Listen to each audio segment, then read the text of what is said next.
Assalamu alaikum Mekendeş Media YouTube kanalının görücüleri. Salmasızlar. Bugün biz sizlerge местный sort malinanın suyultup, anan bayağı bizim özümüzün tilde aytat çikenkalap dep koyuyoruz bizim diyalekte. Oşonun nemesini көрсөтөм sizlerge. Hazır bu videoga катталып, bizning kanalga катталып электер катталып коюңуздар, лайктан басып, комментарий жазып коюңуздар. Лайктан басып, комментарий калтырып коюңуздар. Биздин видео буюрса сиздерге пайдалуу болот деп ишенемин. Мына азыр видеону баштайбызбы буюрса? Мынабы жазда эрте чыккан мынабы эмеси болот. Жаңы нодасы да. Бул азыр биз бу жерде суюлтутабыз, мындай ашыкчаларыны кыркып, мындай ашыкча эмелерини кыркып таштайбыз да. Мисалы үчүн бир жерде бир түйдөн 3төн 4төн болуп калат да. А биз мына жашылын калтырабыз дагы. Ана эски бир нодан калат. Бул азыр мына мөө бурса уже түшүм пишайын деп калды. Мына берип бүткөндөн кийин, уже бир айдан кийин эме бүткөндөн кийин, мына мөөсү берип бүткөндөн кийин, бул сезону бүтөт дагы. Анан экинчи кыркым болот. Күз уракта да кыркабыз да эми. Ошондо мынаны кыркып алып таштайбыз. Ошондо мына калат. А бул кийинки жылы ушуга окшоп мынантип калат да. Ортодо астынан эндиги жыл жазда ордунан башка чыгат. Ошондо бир түптөн 2, эгерде мындай жоон болсо 3төн калтырып койсоңуздар болот. Негизи 2 нормально эле да. 1, 2. Себеби кичине суюлураак болгон жакшы да, астыга шамал кирип, шамалдап туруш керек малинадагычы. Анан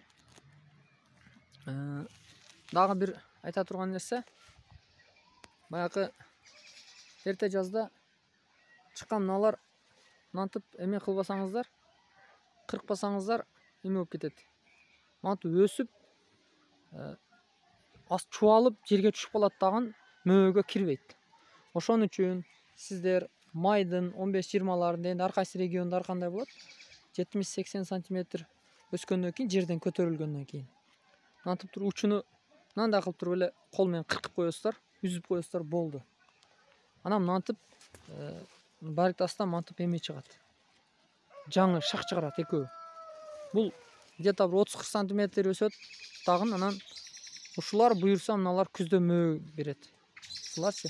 Көпчүлүк ушул эмеден мына бизде айрыкча кадам жайлыктар жакшы билет буну. Малина кылгандар, башка региондо дагы малина кылгандар билсе керек. Малина кыл электер, малинаны билбегендер арча ушул жерден ката кетирип коет экен. Мына ушуну мынтип үзбөсөңүздөр, мына чубалып жерге түшүп калат да, мөө албайсыздар. Ошон үчүн биздин тил менен айтканда чикенкелеп деп коебуз, мынтип сындырып коебуз. Болду, анан мынтип экиче кулакча чыгат. 2, 3 чыгат. Анан муну коркпоңуздар, где-то 30-40 см дагы өсөт булчу. Мына өсүп туруп, анан кийин күздө мөө берет буюрса. Мына мисалы үчүн онун да арада кап кетиптир меники. Мына көрдүңүздөрбү, мына уже өсүп атат булчу, өдөй карап. Тек койсо бул дагы өсөт дагы жерге мантип түшүп калат. Ошону менен бул мөө бербейт да. Ошондуктан бул нерсеге маани бериш керек. Мына мисалы үчүн дагы бир. Көрдүңүздөрбү? Мына уже астыдан чыгып сразу мөө кирип тур да, мына мисалы үчүнчү. Ар жерде ар кандай эме болот. Мына ушуга окшоп сиздердики дагы буюрса күздө ушундай болот. Азыр уже малина пышайын деп калды. Буюрса азыр даяргерчилик көрүп атабыз. Буюрса бир 10 күн 15 күндө уже дыйкандардын, малина кылгандардын көптөн күткөн убакыты келет да. Буюрса жакшы, Кудайым Аллахым берекесин берсе, жакшы кылып малина сатабыз деп турабыз. Азыркы учурда малинанын баасы кадам жайда 130-150 тешип атат ар кандай, бирок мен угушумча ошондой. Энди бизге келгиче дагы 10 күндө буюрса дагы баасы көтөрүлүп калат деген